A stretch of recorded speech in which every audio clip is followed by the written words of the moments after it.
What's going on, everyone? Watch麦克老师. You know, growing up in Minnesota, it was very, very cold in the winter, lots of snow. A lot of people ask me, what do you guys do in the winter? All kinds of stuff.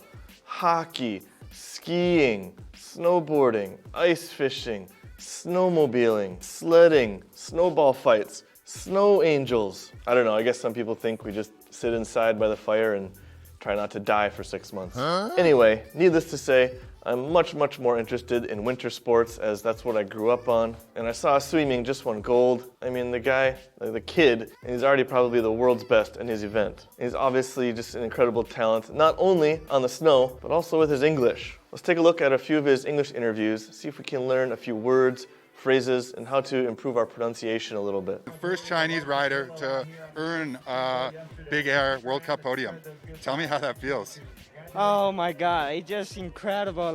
Incredible. This is a great word to add to your vocabulary to help better express yourself and use as a substitute for some of those overused adjectives. He feels very good. He feels excited. He feels amazing. No. He feels incredible. He really likes this word. To win the World Cups last week, it feels really incredible for me. Once you focus on what you do and finally you get this trick, that feeling is just incredible. Feeling is incredible. It's actually my first World Cup gold medals, but well, I'm so hyped. Where can I explain my feeling? But I love this place. But thank you so much. I'm hyped. I'm hyped. Just means I'm so excited. This is definitely a word that comes out of like the skateboarding, snowboarding culture. Oh man, I'm so hyped. There's a lot of other words they use in this subculture to describe their excitement besides hyped. You can also say stoked or pumped. Oh, I'm so stoked you won the gold medal. Man, you must be super pumped after landing that 1800. Oh, I'm so stoked to get off work and hang out with my friends. They also use a lot of adjectives like rad, wicked, intense. Man, that trick was wicked. I'm so stoked you landed it. That was so rad. Bro, that trick was intense. You must be so hyped. Dude, YiMing, your 1800 was so rad. You must be so pumped. Now let's look at a few fixed phrases he uses in English. It feels like dream come to true, but actually this is my first time make it to final at the World Cup. And dream come true. Winning the gold medal is a dream come true. For some people, just competing at the Olympics is a dream come true. It can be simple things too, like 生煎. Oh, 生煎.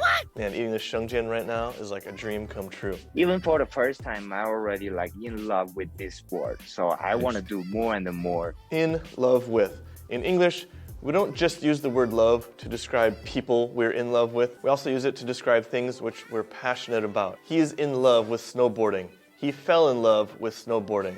What are you passionate about? What are you in love with? I'm in love with traveling. I hope the pandemic ends very soon. Let's look at some pronunciation techniques here. We are hitting the big jumps. Once you land, that's a lot of pressure for your body, so you gotta make stronger. You gotta.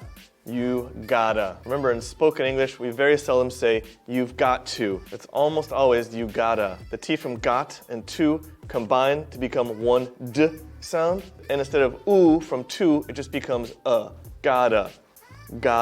You gotta say it this way to sound like a native speaker. You gotta stick the landing if you want to have a chance to win the gold medal. Many times in English, when there's a t in the middle of the word, we often pronounce it as a d sound. Let's listen to how YiMing does it. The clean landing is really important for us, so I want to make sure I got enough power, make sure clean landing gets good points. Did you hear it? It's really important for us. Important.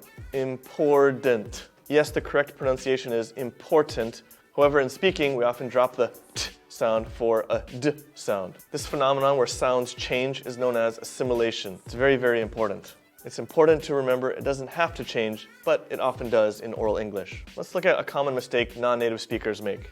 Thank you so much, everyone. Such a good park, and everything's perfect. Good weathers. Did you hear the mistake? It's very, very small. Good weathers. He said good weathers. Weather is a non-countable noun, which means there's no such word as weathers. Cannot have two weathers or three weathers. You could say, oh, there's two different weather patterns, two different types of weather, but it's always going to be weather and not weathers. But overall, he speaks pretty fluently, zero problem expressing himself, especially when it comes to snowboarder lingo. What do you guys think about YiMing? Are you in love with his snowboarding? I think it's pretty incredible. And I'm super hyped, super stoked, super pumped to see what tricks he can pull off in the coming years. It's gonna be wicked. I hope you were hyped for this video. If you're in love with it, leave a thumbs up, leave a comment. I gotta head out, but I hope you have an incredible day. And as always, stay safe, stay happy, stay healthy. 我是麦克老师，下次再见。